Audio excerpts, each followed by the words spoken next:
He almost didn't open the door that night. The rain was steady, the mountains silent, and his cabin had never felt safer than it did in its loneliness. 4 years, quiet, had been his shield. No expectations, no heartbreak, no one needing more than he could give. Then headlights cut through the trees, and a woman stepped out of the storm carrying a past that still knew how to hurt her. She wasn't asking to be saved. She was asking not to be alone. What happens next will make you believe in quiet miracles and second chances for the forgotten. Before we begin, tell me where you are watching from. Drop your country in the comments below. And if you believe no child or animal should ever face fear alone, hit subscribe now and share this story with someone who needs hope. Asheville, North Carolina wore winter like a stubborn mood. The Blue Ridge Mountains rose beyond the city in dark, ridged layers, their tops bruised with low cloud. The air had that sharp, metallic bite that made a person pull their shoulders in without thinking. And the wind that came down the valley didn't just pass through, it insisted. It slipped under collars, found the thin spots in old jackets, and carried the damp smell of river water and leaf rot from the French Broad. The kind of weather that didn't flatter anybody. The kind of weather that made coffee feel like survival instead of a luxury. Rohan Pierce liked it that way. He lived just outside town, where the pavement gave up and the road turned to gravel, where the trees leaned close like they were trying to keep secrets. His cabin sat tucked behind a line of pines, cedar-sided, and a little crooked in its posture, as if it had been built by a man who believed in function more than symmetry. Inside, it smelled like sawdust and resin, wood glue and linseed oil, honest smells, the kind that didn't pretend to be anything else. Rohan was 34, tall without looking like he tried to be, shoulders broad from work instead of gym mirrors. His hair stayed a shade between dark brown and black, always slightly too long at the front because he hated the feeling of barbers talking to him. He kept a short beard that never got fully wild,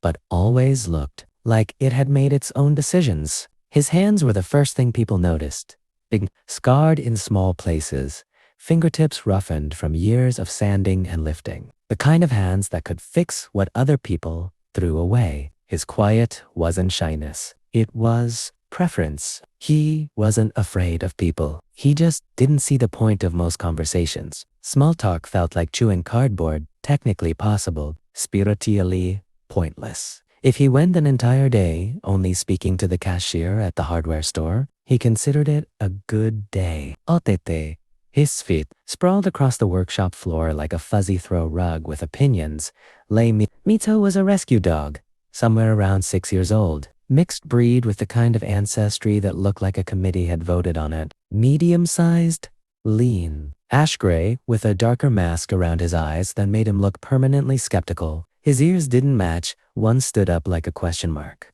The other flopped like it had given up. A thin white stripe ran from his chest to his belly like someone had drawn a careful line of chalk. He had a small notch taken out of one ear, a souvenir from whatever life he'd survived before. Rowan found him behind a gas station on a rainy night. Miso was not outwardly affectionate. He didn't do the golden retriever thing where every human was a best friend. He judged strangers the way an old bartender judged lies, quickly, quietly, with a face that said he'd seen worse. With Rohan, though, he had a steady loyalty that felt earned, not automatic. That Sunday afternoon had been set aside for a cedar chair. Rowan had the chair clamped to his workbench, the wood pale and fragrant, the grain running smooth under his palm. He worked with slow patience, sanding until the surface stopped, catching at the fingertips, and started feeling like something you could trust. The workshop was warmed by a small heater that hummed like a tired insect, and outside, the wind worried the trees. He'd been halfway through, smoothing one armrest when his phone buzzed on the shelf by the drill press. The screen lit with a message from Cal. Calmatics was Rowan's friend. In the way thunderstorms were friends with dry grass, frequent, loud, and somehow convincing you they meant well. Cal had grown up with Rohan, the kind of man who walked into a room like he expected it to be happier for his arrival. He was 35, compact and solid, with a shaved head that made his eyebrows look even more expressive. He wore his humor like armor. Quick jokes, quick smiles, never letting the conversation sit long enough to get uncomfortably real. Somewhere in his early 20s, Cal had lost his older brother in a motorcycle accident, and Rowan suspected that loss had trained Cal to treat time like something you had to squeeze laughter out of before it ran out. Cal's text was short, like a match tossed into gasoline. Blind date, Sunday, 3 p.m. Driftwood coffee by the river. Trust me. Rowan stared at it until the letters stopped, looking like words, and started looking like a threat. He could almost hear Cal's voice, the grin he'd have, the way he'd lean in, like he was sharing a secret. It'll be good for you, man. Rowan had heard that line enough times that it had started to sound like an insult. His friends had a habit of treating his single life like a group project, like loneliness was a leak in the roof they could patch with enough effort. Rowan wasn't lonely, not in the way they meant. He had his cabin, his word, the mountains miso peace. He didn't need a date to justify his existence. But Cal, and people like Cal, couldn't leave things alone. Rowan typed back with one thumb. Fine. But if this turns into another disaster, you're buying me lumber for a month? No plywood. Real lumber. The reply came instantly. You'll thank me. Promise. Promises from Cal were rarely specific enough to trust. Now it was Sunday, 2:20 p.m. The cedar chair sat unfinished, dust settling on it like quiet snow. Rowan looked at the time and felt the familiar temptation rise, the urge to bail, to claim something came up, to let his friends roll their eyes and say, classic Rohan. He took off his gloves, washed his hands in the shop sink until the water ran brown with sawdust, then stood there with his palms under the faucet longer than necessary, like he could rinse indecision off. 2. Miso lifted his head, watched him with that one upright ear, and then, with dramatic resignation, dropped his chin back onto the floor. Don't look at me like that, Rowan muttered. You don't even like people. Miso blinked slowly, which Rohan interpreted as agreement. He changed into clean jeans and a flannel shirt that still smelled faintly of pine smoke. His boots were scuffed, the leather cracked in places, but they were comfortable. And Rowan valued comfort over impression. He didn't style his hair. He didn't practice a smile. Trying too hard always felt like inviting failure. At the door, Miso stood, tail moving, in one cautious sweep. He grabbed the leash off its hook, then stopped himself. Not today, Rohan said, scratching Miso behind the ear notch. Guard the place. Miso's eyes narrowed as if to say, guard it. From what, exactly? Then he sat, a compromise, not a command. The drive into Asheville took about 20 minutes. The city was tucked between hills and river, like it was bracing itself. Winter had thinned the tourists. The sidewalks had more locals, with hands shoved in pockets, collars up, moving with that quick, purposeful gait people get when the wind is rude. Rohan passed breweries and bookstores and old brick buildings that looked like they'd seen 100 versions of the same arguments. Driftwood Coffee sat near the river, its windows big enough to pull the outside in. The place was warm, wood-beamed, smelling of roasted beans and cinnamon, like someone had tried to bottle comfort. Rohan ordered a black coffee and chose a table by the window where he could see the French Broad moving dark and steady, carrying leaves and little bits of winter downstream. 3 p.m. came. Den jam 3 lewat 5 menit. Den jam 3 lewat 12 menit. No one showed. Rowan watched the door between sips, expecting Cal to burst in with a camera and a punchline. His phone stayed stubbornly silent. The longer he sat, the more irritation hardened into a familiar kind of embarrassment. It wasn't the waiting that bothered him. It was the possibility that his friends were somewhere laughing at him for doing exactly what they'd wanted. At 3:15, Rohan stood. He grabbed his cup, ready to leave, ready to go home and let his cedar chair forgive him. As he turned, the door chimed bright and small. Cold air swept in, followed by a woman. She didn't rush. She didn't hover uncertainly at the entrance. She stepped inside like she knew where she was going, like she had already decided not to be intimidated by warmth, crowds, or strangers. She was in her late 30s, maybe, with a kind of presence that made the room feel briefly quieter. Not because she demanded attention, because she didn't.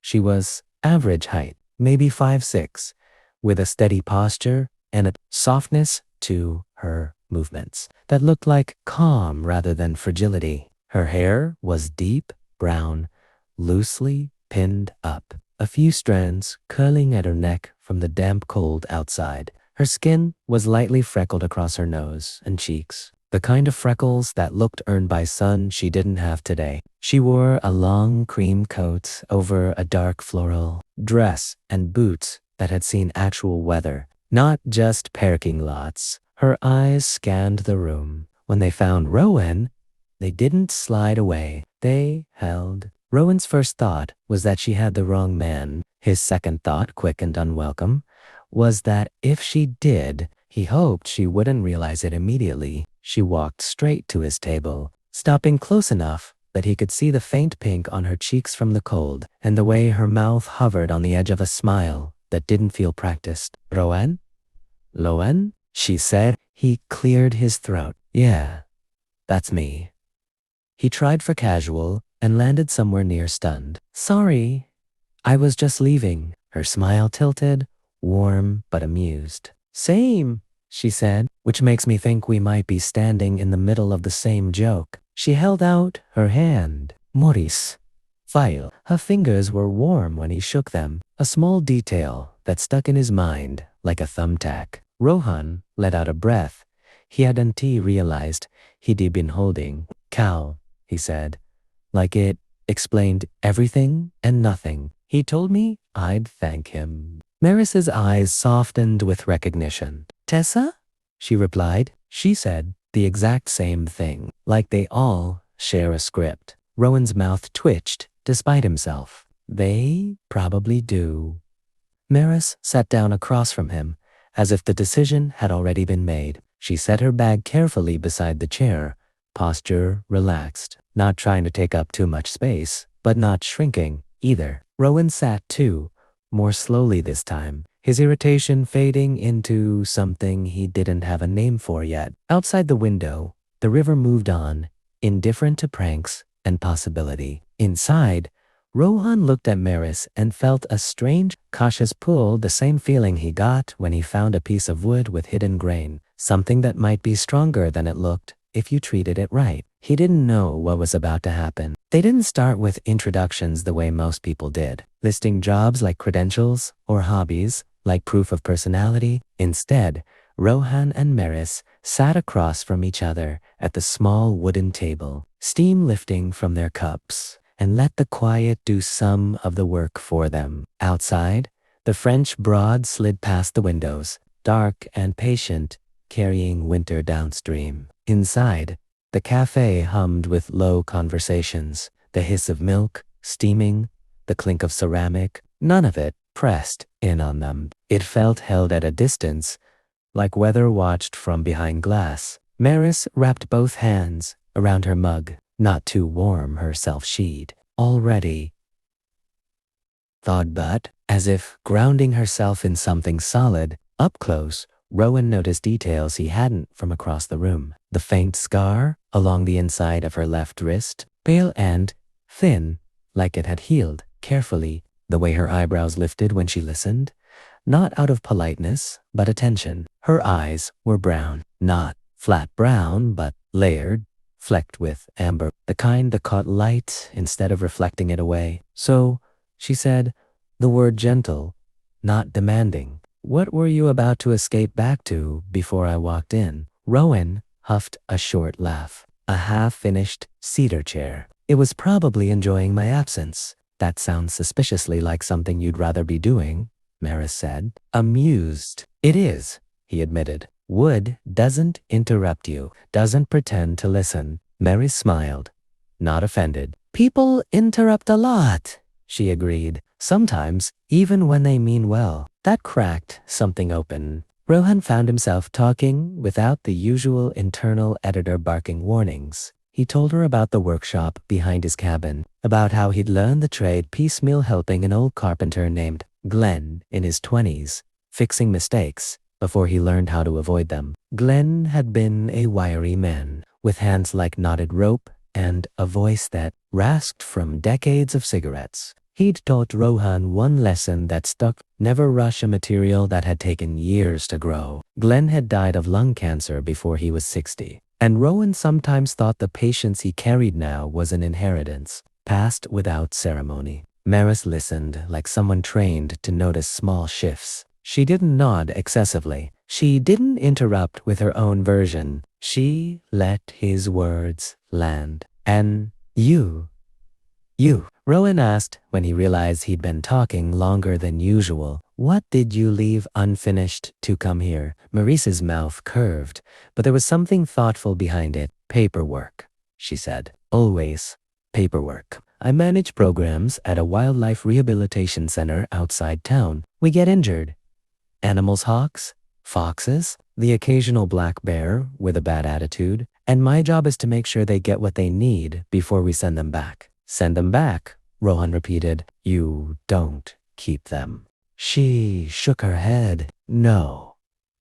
That's the point. You help them heal, then you let them go. Keeping them would be easier for us, not better for them. There was conviction there, not rehearsed, just settled. Rowan pictured her with animals, hands steady, voice calm in the middle of chaos. And the image fit to Isla. Does it get hard? He asked. All the time, Maurice said, especially the ones that don't make it, or the ones that heal but don't trust anymore. You can fix a wing and still never see them fly right. Rohan looked out at the river, then back at her. Sounds like you've learned when to hold on and when to step back. Maris exhaled softly. I learned the hard way. She didn't elaborate, but the space around the sentence told him enough. He didn't press. Rohan had always believed that some truths came out on their own timeline, like knots loosening when the wood was ready. Time shifted without announcing itself.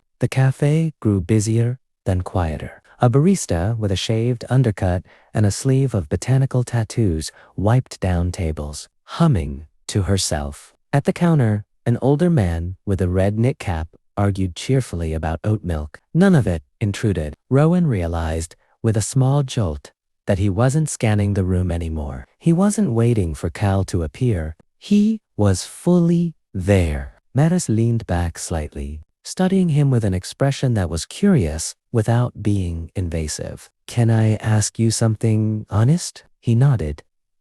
If I lie, you're allowed to call me out. Why did you stay? She asked. You looked ready to bolt when I came in. Rohan considered the question carefully. He could have given her a deflection, something light. Instead, he chose the truth, even though it felt like handing over a sharp tool. Because I didn't want to prove myself right, he said. I've spent a long time believing I'm better off alone. Today, I wondered if that belief was just convenient. Maris didn't smile right away. She absorbed it, then nodded once, slow. That makes sense. Outside, the light had shifted, the gray thinning into a muted gold near the horizon. The river caught it and held it like a secret. They stood together near the door, reluctant in the way people are when they don't want to name an ending. Cold rushed in as Maris opened it, carrying the scent of wet leaves and stone. Well, she said, tucking her scarf closer around her neck, if anyone asks, I'll say this wasn't a prank. Rowan smiled, small but real. If Cal asks, I'll say you showed up. Maris laughed, soft and surprised. Fair enough. Fair enough. She stepped out into the cold, then paused, turning back. For a second, Rowan thought she might ask for his number. She didn't. Instead, she gave him a look that felt like punctuation. Not a question mark, but a comma. Take care of that chair, she said. You too, he replied, then immediately wondered if that had sounded strange.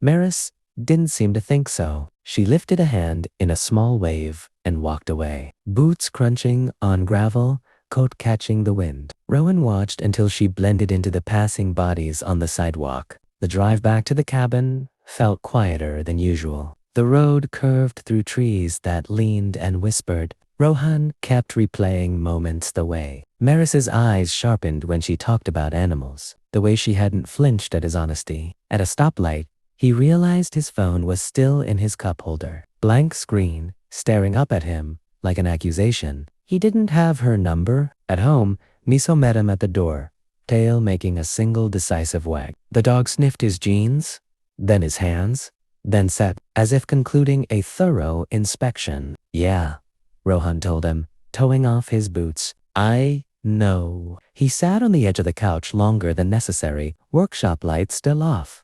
The cedar chair, waiting patiently in the dark. He thought about texting Cal, about asking for Maris's number, and immediately dismissed it. This didn't feel like something that should pass through someone else's hands. Monday and Tuesday came and went with an odd tension threaded through them. Rowan worked, fixed a broken gate for a neighbor, delivered a small table to a cafe downtown. His hands moved automatically, but his mind kept drifting to brown eyes, to a scar on a wrist, to the sentence about not trusting anymore. On Tuesday afternoon, while he was sweeping sawdust into a neat pile, his phone buzzed on the workbench. Unknown number. His tera did heart kicking once. Then the message appeared. Thanks for the coffee. If you're interested in hearing a story about a raccoon that outsmarted 3 adults and a locked dumpster, I'm free Thursday evening. Maurice. Rowan laughed out loud, the sound sharp and startled in the quiet shop. Miso lifted his head, ears uneven, offended that he hadn't been included. Rowan wiped his hands on his jeans and typed back carefully. Thumbs less steady than he'd like. Only if you promise no raccoons in person. Thursday works. The reply came quickly. Deal. Where? Rohan glanced out toward the trees, toward the river beyond them, thinking of cold air and walking. Riverside, Greenway, 6 o'clock. Bring a jacket. A pause.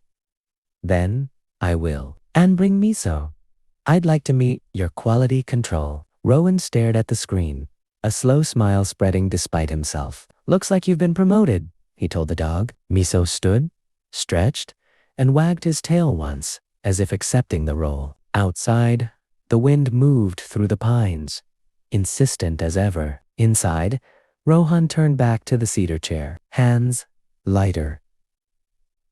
Now, sanding with the sense that something unfinished wasn't a flaw, it was an opening. Thursday evening arrived the way winter evenings often did in Ash, without ceremony. The sky dimming into a washed-out blue long before anyone felt ready for it. The air was colder than it looked, sharp enough to sting the inside of the lungs, and the wind carried the river's damp breath inland. By the time Rohan parked near the Riverside Greenway, the temperature had slipped just low enough to justify gloves. Though he didn't wear them, he liked feeling the cold. It reminded him he was awake. Miso jumped down from the truck first, landing with the confidence of a creature who trusted gravity. He was alert, but not frantic. Leash loose. Tail held in a neutral, curved professional setting. Rohan locked the door, tugged his jacket tighter, and scanned the path ahead. Maris was easy to spot. She sat on a wooden bench just off the trail, a stainless steel thermos cradled between her hands. This time, her hair was down, falling past her shoulders in soft, uneven waves that caught what little light remained. She wore a charcoal sweater, jeans, and practical boots, no effort wasted on looking impressive. Her posture was relaxed but attentive, like someone used to watching for small movements. When she looked up and saw Rohan, her face brightened, not exaggerated, not performative, just real. Before Rowan could say anything, Miso decided the moment required decisive action. He pulled forward, nails clicking once against the pavement before Rowan tightened the leash. Well, Maris said, standing and crouching in one smooth motion. Hello to you, too. Miso approached with caution, nose working, ears uneven but focused. He sniffed her gloves, her boots, then her hands. Maris stayed still, letting him decide. After a beat, Miso leaned into her touch, tail giving a single, satisfied sweep. Rohan felt something loosen in his chest. That's the approval, he said. He'll invoice you later. Maris laughed, the sound carrying briefly over the river. I'll pay in treats. They started walking, the trail crunching softly underfoot. The French Broad ran alongside them, dark and steady, reflecting the last of the sky like a long, unbroken thought. A few other people passed, an older couple bundled together, a jogger with headphones and red cheeks, a man walking a lanky hound that looked more legs than dog. None lingered. Maris poured tea from the thermos into the lid and handed it to Rohan. Peppermint, she said. It helps when the cold gets sharp. He took a sip, surprised by the warmth and the small, quiet care of it. You didn't have to. I wanted to, she said simply. They walked for a while before talking, letting the rhythm settle. Miso trotted between them, occasionally veering toward the river to sniff at something only he understood, then returning as if pulled by an invisible line. My mom called today, Maris said eventually, eyes on the water. She wanted to know if I was eating enough vegetables. Rowan smiled. Are you? Define enough. He laughed, the sound easy. Fair. She told him about her mother, Evelyn, sharp-tongued, soft-hearted, living alone in a small house near Black Mountain. Evelyn had arthritis in her hands and a habit of pretending she didn't need help while clearly needing it. Maris described her with affection that wasn't sentimental, just steady. Rowan listened, picturing the woman without effort. In return, he told Maris about a neighbor named Hank, a retired electrician with a permanent squint and a beard that seemed to grow angrier every winter. Hank paid Rowan in cash and unsolicited advice, most of it wrong. They both laughed at that. The conversation moved easily, like a river widening. They talked about small things, bad coffee, favorite walking routes, the peculiar arrogance of squirrels. It didn't, until it deepened without warning. I used to think being alone was the same as being peaceful, Maris said, slowing her steps. And sometimes it is, but sometimes it's just quiet in a way that erases you. Rowan stopped with her. The river moved on. I know that quiet, he said. It can feel safe, but it can also feel like you're disappearing. Maris looked at him then, really looked, and something in her expression shifted. Not fear, recognition. They walked on until the cold finally insisted. At the parking lot, neither rushed to say goodbye. This was good, Maris said. Yeah, Rowan replied. It was. They didn't hug. They didn't overcomplicate it. Maris touched Miso's head once more, then met Rowan's eyes. Next time, she said, like a promise she wasn't afraid to make. The next time came sooner than Rohan expected. Saturday afternoon found them in a grocery store just off Merriman Avenue, fluorescent lights buzzing faintly overhead. Rowan pushed the cart, while Maris debated bread like it mattered, sourdough versus rye, a surprisingly passionate discussion. She was smiling, really smiling, the kind that lifted her whole face and made her look lighter than she had all week. Then her smile faded. It wasn't dramatic. It was subtle the way an animal senses weather before it changes. Her hand tightened on Rowan's arm, fingers digging in just enough to ground herself. Rohan followed her gaze. A man stood at the end of the aisle, tall and sharply dressed in a wool coat that looked expensive without trying to. He was in his early 40s, clean-cut, with dark hair graying slightly at the temples and a jawline that suggested control more than kindness. His posture was confident in the way of someone used to being listened to. Beside him stood a younger woman with maybe blonde ponytail, glossy lips, laughter frozen on her face as she sensed the shift. The man's eyes landed on Maris. His expression changed, something like surprise quickly masked by amusement. "Maris," he said, voice smooth and clipped. "Didn't expect to see you here." "Gideon," Maris replied. Her voice was calm, but Rowan felt the tension running through her like a current. Gideon's gaze flicked to Rohan, then to Maris's hand still on his arm. A smile curved his mouth, slow and knowing. "So," he said, "this is the new chapter." The way he said it light, dismissive, made Rohan's jaw tighten. He took a small step forward, not aggressive, just present. He could feel Maris squeeze his arm once. A silent message. "Stay. This is Rohan," Maris said, "and he treats me with respect." The younger woman shifted, discomfort written across her face. Gideon laughed softly, as if indulging a child. "Well," he said, eyes still on Rowan. "Good for you." Then, to Maris, "I hope it lasts." He turned away without waiting for an answer, guiding the woman down the aisle like nothing of consequence had occurred. Maris let out a breath she'd been holding. Her shoulders stayed square, but Rowan could see the tremor beneath it. "You okay?" he asked quietly. She nodded once. "I will be." They left the store with half a list, and all of the moments sitting heavy between them. In the car, Maris stared out the window, hands folded tightly in her lap. "He used to make me feel small," she said finally, "like I was always taking up the wrong kind of space." Rowan drove carefully, the road familiar beneath them. "He doesn't get to do that anymore," he said. "Not here." Maris looked at him, eyes glossy but steady. She nodded. The cabin lights were on when they arrived, warm squares against the dark. Maris didn't get out right away. She sat there, breathing, letting the quiet settle. "Thank you," she said, "for not trying to fix it. Just being there." Rohan met her gaze. "Anytime." She stepped out into the cold, then paused. "Can I come by tomorrow night?" she asked. "I don't want to be alone." Rohan didn't hesitate. "Yeah." She smiled, small but sincere, and drove away. Rowan stood on the porch longer than necessary, the wind moving through the trees like a low voice. Inside, Miso waited, ears alert. Rohan knew, with a certainty that surprised him, that something had shifted. Not broken.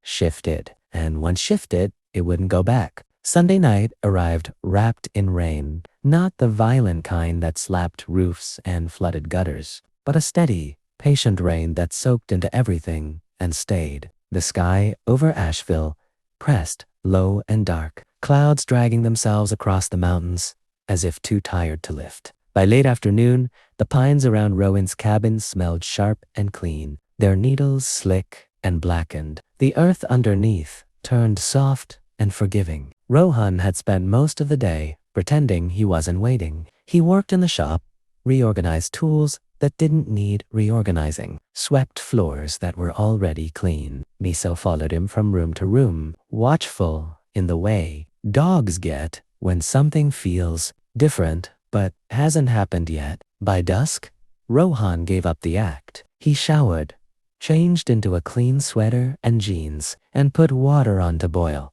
already knowing what he'd make. Peppermint tea, the kind Maris liked. When headlights finally cut across the trees and gravel crunched in the driveway, Mitso was on his feet before Rowan reached the door. The knock came soft, almost tentative. Rohan opened it immediately. Maris stood there with a damp umbrella in one hand and her coat collar turned up against the cold. Her hair was slightly frizzed from the rain, curls loosening around her face. She looked tired, not the dramatic kind of tired, but the quiet exhaustion of someone who'd held themselves together all day. Her cheeks were flushed, eyes a little too bright. "I hope this is still okay," she said, voice low. "You don't need to ask," Rohan replied, stepping aside. "Come in." She exhaled as she crossed the threshold, like she'd been holding her breath longer than she realized. Miso approached immediately, sniffed her boots, then leaned into her leg with the full weight of his body. Maris laughed softly, crouching to scratch his chest. He's decided, she murmured. He usually does, Rohan said, once. Inside, the cabin was warm and dim, lamps casting soft pools of light against the wooden walls. The rain tapped at the windows in a slow, steady rhythm. Rowan took Maris's coat and hung it by the door. She followed him into the living room, glancing around like she hadn't fully taken it in before. It was a simple space, a worn leather couch with a blanket folded over one arm, a low coffee table scarred with years of use, shelves lined with tools, books, and small wooden carving owls. Bears, fox each, shaped with care, each slightly imperfect. You made all of these, Maris said, picking up a small fox, its tail curved protectively around its body. Rowan nodded. Keeps my hands busy. They feel honest, she said, like they don't pretend to be more than they are. He didn't know how to respond to that, so he gestured toward the couch. She smiled. Please. They sat side by side, close enough that their shoulders brushed when they settled under the blanket. Rowan handed her the mug, and she wrapped her hands around it, eyes closing briefly as she inhaled the steam. For a while, neither of them spoke. The rain filled the space where words usually rushed in, and for once, it didn't feel awkward. It felt earned. Maris stared into her tea, fingers tightening slightly around the mug. Seeing him yesterday brought things back, she said finally. Not just him. The version of me I was when I thought shrinking was the same as compromise. Rowan turned toward her, giving her his full attention. He didn't interrupt. I used to measure my days by how little trouble I caused, she continued. How quiet I could be. I told myself it was peace, but it wasn't. It was absence. Rohan recognized the shape of that confession. He'd lived inside his own version of it for years. I got good at being alone, Maris said. So good that I convinced myself I didn't want more. And then you happened. The words landed between them, heavy and fragile. I don't know what scares me more, she admitted, wanting this or losing it. Rohan reached for her hand. Slow, deliberate, giving her time to pull away if she needed to. She didn't. Her fingers laced through his, grip firm. You're not a burden, he said quietly, answering a fear she hadn't spoken aloud. You're not too much. You're here. And I want that. Maris looked at him, really looked as if checking for cracks in the promise. I don't want easy, she said. I want something real. But I don't know how to do this without being afraid. Rowan's thumb brushed the back of her hand, a small grounding motion. I don't either, he admitted, but I know how to stay. That did it. Maris set her mug down carefully, hands trembling just slightly. She leaned toward him, stopping inches away, eyes searching his face for any sign of doubt. Rohan didn't rush. He met her halfway, slow enough that the moment didn't fracture under its own weight. Their kiss wasn't desperate. It wasn't dramatic. It was steady, unhurried, like two people testing whether something could hold them both. Maris's lips were warm, tasting faintly of mint and rain. Rowan felt her exhale against his mouth, felt the tension in her shoulders ease. When they pulled back, her forehead rested against his. She laughed softly, breath unsteady. This feels dangerous, she whispered. Rowan smiled. Only if we pretend it isn't. She stayed that night, not in a reckless way, not in a way that felt rushed or borrowed from someone else's story. They talked until the rain thinned and the fire burned low. Maris told him about the first animal she ever helped release, a red-tailed hawk with one good wing and a fierce temper. Rohan told her about the first thing he ever built on his own, a crooked table that still lived in his kitchen, because he couldn't bring himself to throw it away. At some point, Maris fell asleep with her head on his shoulder, breath slow and even. Rohan didn't move. Miso curled at their feet, a warm, solid presence, as if guarding the moment. Morning came clean and bright. The rain washed away. Sunlight filtered through the trees, catching on wet needles and turning them briefly gold. Maris woke slowly, blinking like she wasn't sure where she was. Then she looked at Rowan and smiled small, unguarded. "Morning?" she said. "Morning." They made breakfast together, eggs, toast, nothing fancy. Maris stood in the kitchen in borrowed socks, hair messy, humming under her breath. Rowan watched her from the counter, the cabin feeling different now. "Lived in.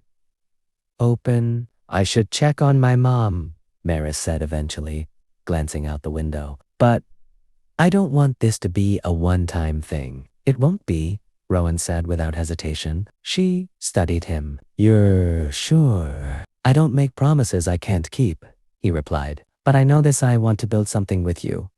Slow, steady, real." Maris nodded, eyes bright. "Okay," she said. Slow and steady. When she left, she didn't rush. She paused on the porch, kissed him once quick, but certain, then walked to her car. Rohan watched until she disappeared down the gravel drive. Inside, the cab